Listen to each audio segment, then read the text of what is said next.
Welcome to the Storytellers, the radio show and podcast that features those who choose to leave their mark on the world through the art of story. I'm your host, Grace Sammon.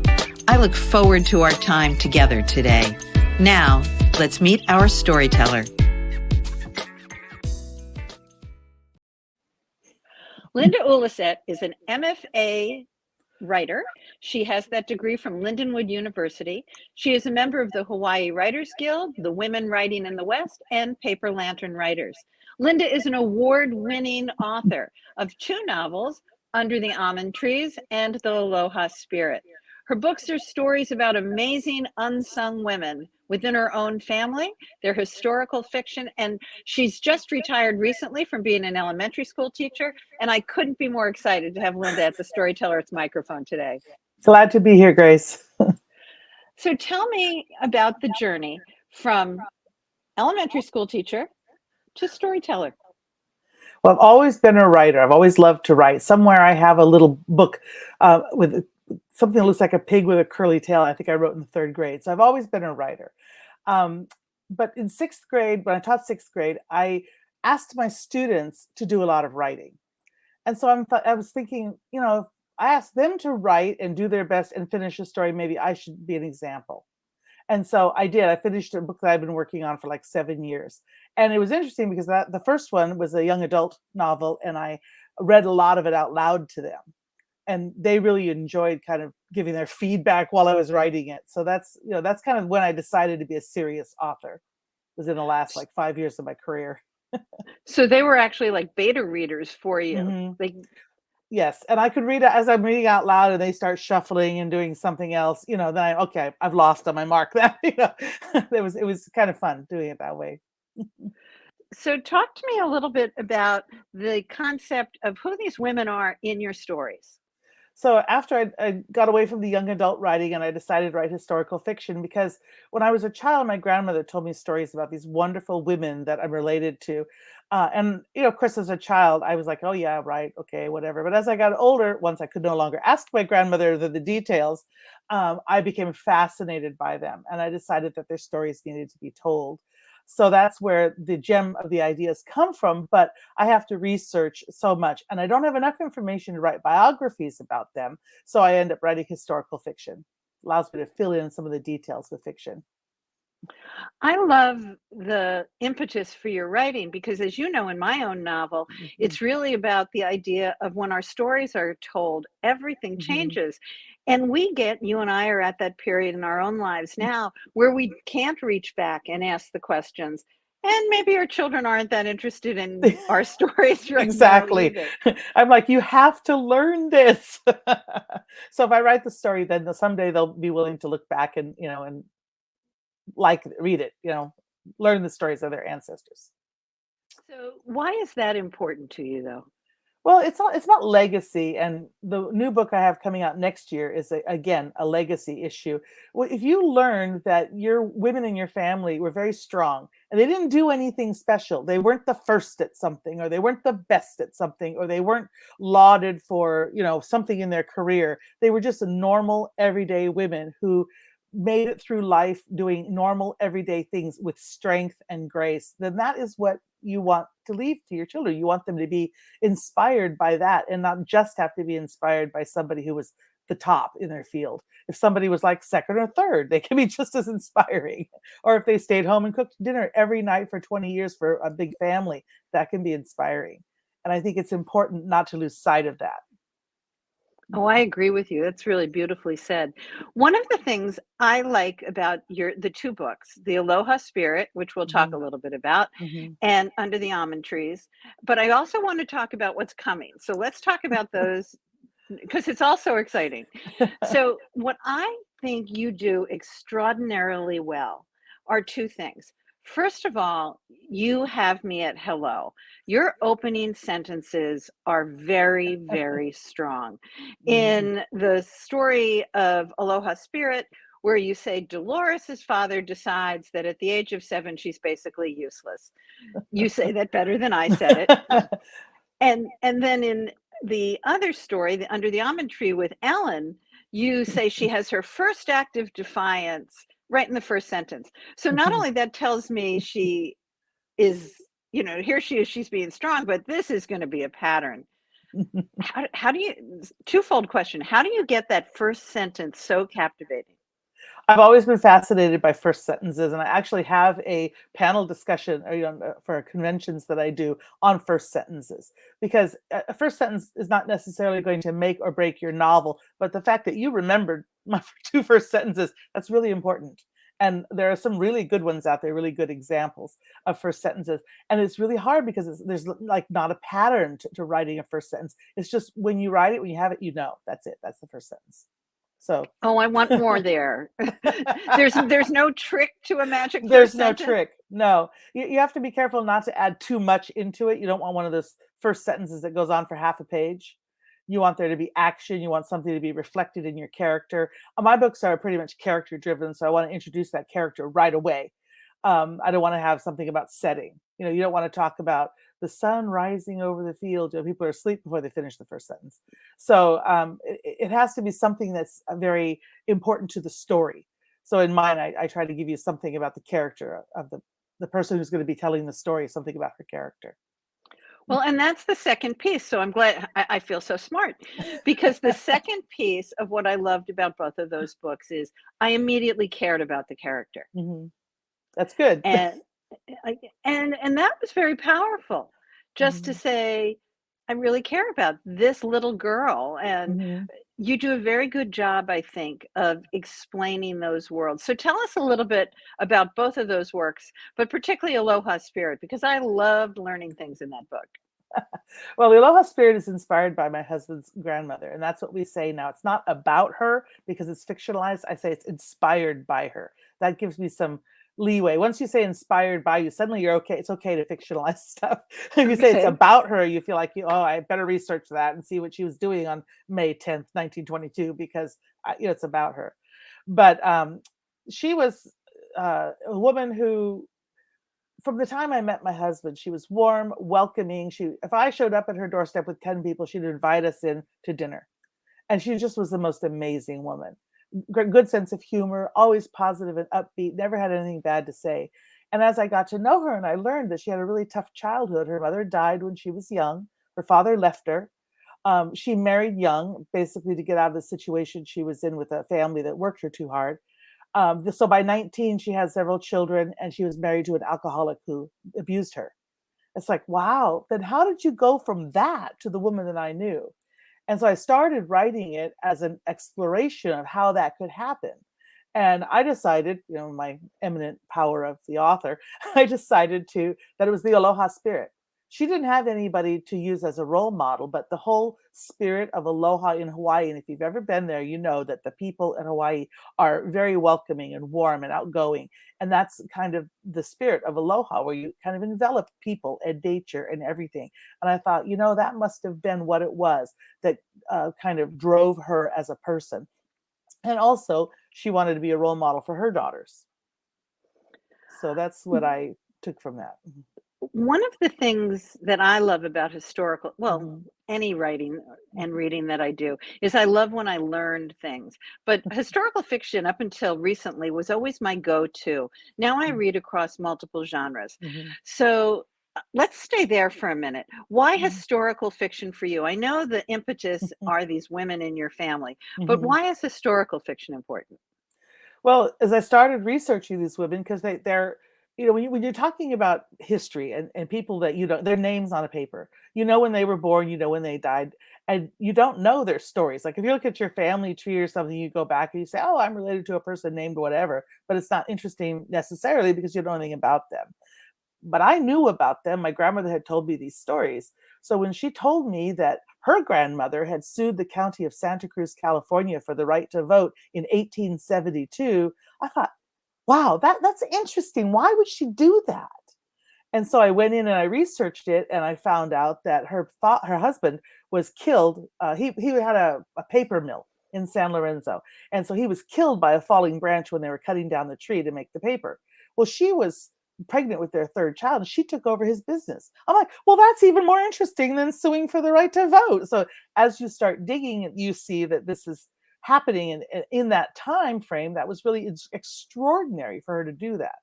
So what I normally do is I look at the people in my family first, and I find the stories of them, find out about the people, and then I kind of match it to world events, because that's, to me, what kind of grounds the story in history, is to find out what was going on in the world that might have informed their worldview, right? So that's what makes it even more interesting to me and relevant. How do you do your research? Is it an ancestry.com start, That's where or? I start. Yes, is where I start. Really? As a matter of fact, when Ancestry was doing an anniversary of the women's vote, they featured my great grandmother in a story, because I'd sent in a little video saying, "Hey, she sued to vote in 1872." They liked that so much that they featured it in one of their videos, promoting Ancestry for that event when it was the 100th anniversary of the vote passing. But yeah, I start with Ancestry. That's where I find the names, and then you look at, for example, in the Aloha Spirit, my husband's grandmother left Pearl Harbor in 1942, June of 1942. And that's all I knew. I'm like, look at him like, well, 1942, well, Pearl Harbor was bombed in December of 41. So obviously it has something to do with that. And so as I researched it, and I talked to family members and I looked at it, that's how long it took her to get out. And she left with her daughters. She left her husband and zigzagged across the Pacific Ocean to get to California. And I was lucky enough to be able to interview my mother-in-law before she passed away. She was 10 years old, and she told me about that voyage, what that was like for her from her 10-year-old eyes, which is very cool. This is just a fascinating interview for me. I love learning more about your story, Linda, but also it really brings those people to life, in such beautiful ways. And I hope that your family begins to appreciate this as they get older as well. The other thing that I love about historical fiction is what I learn in terms of factoids. For example, I really thought aloha just meant hello, goodbye, welcome. Yes. I love what the Aloha Spirit means. You can probably, I took notes, but you could probably tell us the more encompassing part of that. Well, it's no real definition, but what struck me at first is that aloha is the law in Hawaii. It is the law. You have to exhibit the Aloha Spirit in Hawaii. It's a law. It's still on the books. That fascinated me. But basically, it's a respect for all living things. You learn about living things, and you appreciate and respect all living things, whether it's the animals or the nature, the palm trees, the wind, the trade winds, whatever, or the people. And it's not always easy to appreciate the people around you, but that is truly, if somebody who truly has the Aloha Spirit, which is something that this grandmother did, she really welcomed everybody into her home. Everybody was ohana, everybody was family. So that was very cool. I loved what I took notes on was that aloha is a coordination of mind and heart and spirit with kindness and humanity and patience. And I thought we should all go under that law. Exactly. I mean, that's the goal for everybody, right? Not everybody makes it. Certainly, and you don't make it you have times when you make it and times when you don't, right? But that's certainly an excellent goal for people to strive toward, for sure. How much of that did you have to learn in your research? A lot of it, and a lot of it I put together basically from researching Aloha, talking to, because we still have quite a bit of family that lives there, and talking to people about the family. And even when they're talking about the family, they have such a fond, I have a lot of things in my own family you don't necessarily talk about fondly, right? But they talk about their ancestors with such respect and such reverence, and that impressed me. In fact, we were in Hawaii, in Honolulu, at a family reunion in 2019, February, right before the shutdown. And I told them, so I have this book coming, it was 2020. I have this book coming out in August of this year, and it's about the family. And, I hadn't been here and met you guys yet. So I want you to read it with a grain of salt. I was really nervous, right? So they did. They read it and liked it. So that was good. And one of my husband's aunts, who is a character in the book, said she was in tears when she was reading it, because it's like her story, and so that was good. Don't you love making your characters cry and then your readers absolutely. cry? She's crying reading about herself. That's great. That's wonderful. So the Aloha Spirit. Now, what's next? The next one is called The River Remembers, and it'll come out in June of 2023 from She Writes Press.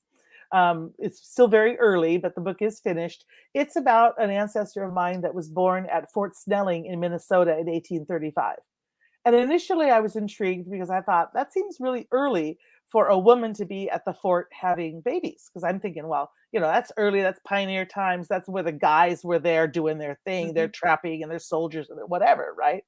But when I researched it at that time, Fort Snelling was kind of the hub of the entire pioneer, everything that was going west, that was north in the northern part of the state of the country, went through Fort Snelling. So you had people there. Zachary Taylor was there. Jefferson Davis was there. Harriet Robinson married Dred Scott at the fort in 1836. Abraham Lincoln circled through there about that time. Will Clark of Lewis and Clark was there. Eliza Hamilton circled through there. She in 1837.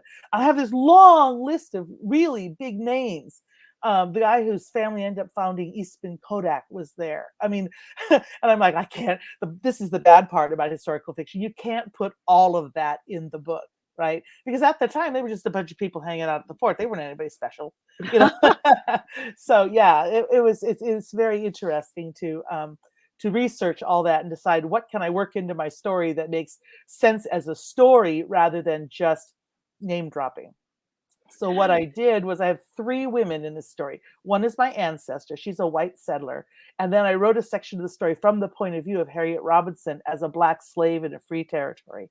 And then the third one is from Dakota chief's daughter who was married to the Indian agent and had a half-breed daughter. So those are the 3 women that are the point of view characters in my story. So I can't wait till it comes out. Maybe there's an arc that'll be available. Yeah, not yet, but there will be. I'll send you one for sure.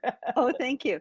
Do you have just like a whole list now? You go down that rabbit hole of ancestry and you have a question?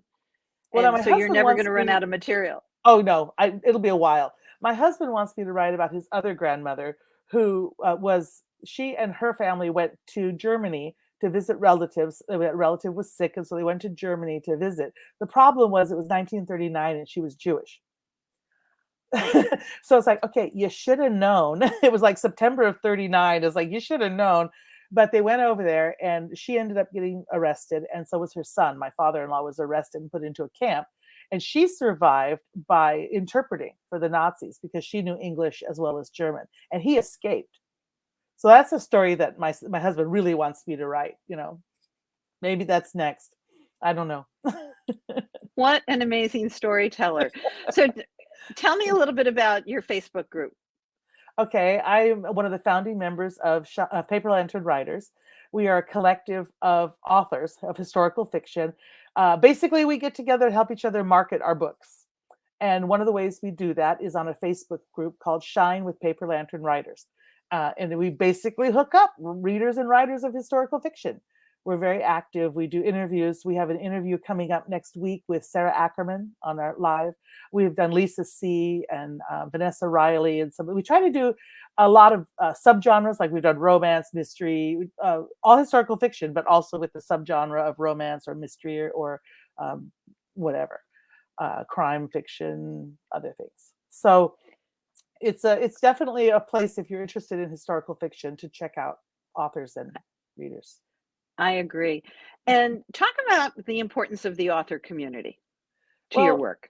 Yes, authors are very solitary people. You go in a room and you write by yourself. And you have to have it involve people when you're editing and critiquing your book, of course.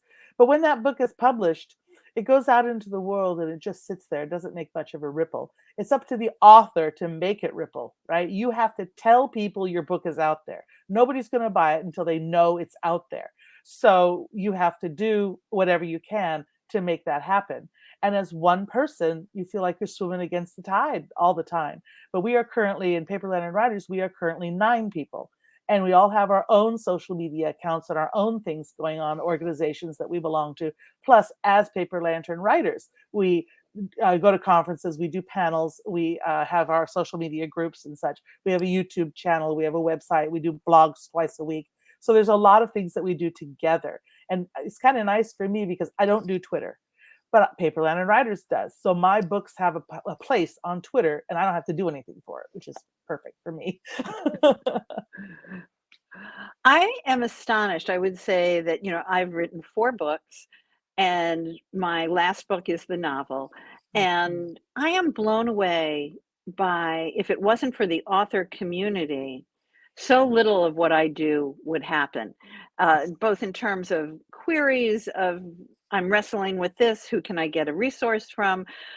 But just the way we promote, because not only I think are we solitary, Linda, we really like to keep our light under a bushel. We're just like, oh, somebody else will do Twitter. I don't have to do Twitter. Yeah, Right? it's true. It's true. Because what I always like to tell people when they say, oh, I don't want to do social media, I'm like, it's not doing social media. You are out to make relationships with people, because pitching your book on social media is not going to sell anything. What's going to sell is if you're in a group on Facebook, and we have almost 900 people now in our group. And if you're in a group and you're talking to these 900 people, and they're involved and they're engaged, and they see, quotes from your book, and they see your cover reveal, and they follow you through your journey while you're public, they're going to buy your book because they're your friend, right? They know you. We just finished doing a book festival, Paper Lantern Writers, as a group. First thing we've been able to do in person in Berkeley this past weekend. And we actually had a couple of members of Shine show up and come and find us to see us in person. So we accused them of wanting to come see our legs because they always let us see. I know that it's a rude awakening now that we're moving out of just Zoom. I just hate what people think that I look like from here down. Linda, I can't believe our time went so quickly today. I hope you'll send me an ARC. I hope that you'll come back when your next book comes out. Meanwhile, how should everybody find you? The best way to find me is either at ulleseit.com or at paperlanternwriters.org. And for 2 amazing reads, I recommend both of your books. Thanks for being with me today. Thank you, Grace. This has been a copyrighted episode of The Storytellers by Grace Sammon and Authors on the Air Global Radio Network. Thanks for being with me. That concludes this episode of The Storytellers. I'm so glad you could be part of the story today. I hope you share the stories, tell your own, and come back for another episode, because when our stories are told, everything changes. I'm Grace Sammon.